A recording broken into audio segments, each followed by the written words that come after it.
یہ ہے کچھ انسان نما حیوانوں کے اصلی چہرے، جن میں اولڈ سٹی کے کاماٹی پورہ پولیس اسٹیشن سے وابستہ ایک روڈی شیٹر محمد اکبر الدین الیاس بغدادی، محمد شعیب محمد عمر خان الیاس شعیب، شیخ فیاض محمد ریحان محمد محسن شامل ہے۔ ان لوگوں نے انسانیت کی ساری حدوں کو پار کرتے ہوئے معمولی سی بحث و تکرار کے بعد ایک بے قصور آدمی محمد ابراہیم علی خان الیاس خضر کو مار پیٹ کر کے قتل کر دیا، اور پھر اس کارروائی کو انجام دینے کے بعد یہ انسان نما حیوانہ خضر کو ہارٹ اٹیک آنے کی جھوٹی کہانی بھی رچا دیے تھے، مگر اس میں یہ لوگ ناکام ہو گئے اور پھر خضر کو قتل کر دیے جانے کا معاملہ باہر آ گیا۔ خضر کے قتل میں اور بھی دوسرے لوگ ملوث ہونے کا الزام عائد کیا جا رہا ہے، مگر پولیس نے اب تک تو انہیں گرفتار نہیں کیا، کیونکہ وہ حملہ ور لوگ بڑے بڑے اور نامور آدمیوں کے پٹھے ہوتے ہیں۔ اسی وجہ سے پولیس ان بڑے بڑے اور نامور لوگوں کے ریکمینڈ پر اصل خاتیوں کو گرفتار نہیں کر رہی ہے۔ حالانکہ ان لوگوں نے ایک انسان کی جان لے لی، مگر اس کے باوجود پولیس کا عملہ بھی حملہ وروں کی تائید کر رہا ہے۔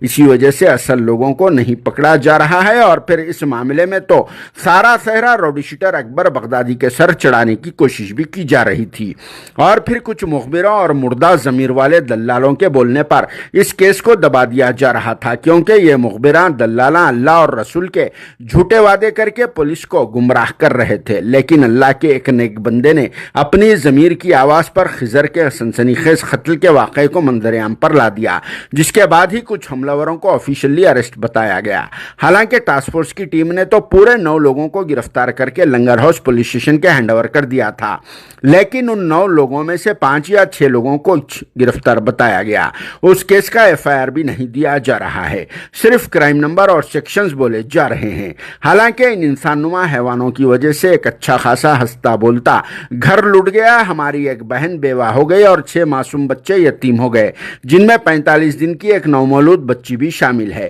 اس کے باوجود کچھ مخبراں کچھ روپیوں کی خاطر اس کیس میں دلالی کر رہے ہیں اور حملہ وروں کی کار وغیرہ کو لا کر پولیس میں سرنڈر کرا رہے ہیں۔ اگر اسی طرح کا افسوسناک واقعہ ان مخبروں اور مردہ ضمیر والے دلالوں کے گھر میں پیش آتا، ان کے کسی ایک بیٹے، ان کے بھائی یا پھر کسی اور کے ساتھ ایسا ہوتا، تو تب بھی یہ مخبراں اسی طرح کا عمل کرتے تھے۔ اسی لیے سب سے پہلے اللہ رب العزت کے جلال سے ڈرنا چاہیے، یتیموں کے سر پر شفقت کا ہاتھ رکھنا چاہیے، ان کا حق مارنے والے کو اللہ پاک خود ذلیل و رسوا کر دیتے ہیں۔ اس کیس کی تحقیقات لنگر ہاؤس پولیس اسٹیشن کے انسپکٹر کے رگھو کمار کر رہے ہیں، اور امید کی جاتی ہے کہ انسپکٹر کے رگھو کمار سچائی کو منظر عام پر لائیں گے، جس پر آپ سب کی کیا رائے ہے، اور حملہ وروں کو کس طرح کی سزا دینا چاہیے، اور بیچ کے دلالوں کے ساتھ کیا سلوک کرنا چاہیے، کامنٹ باکس میں ضرور جواب دینا۔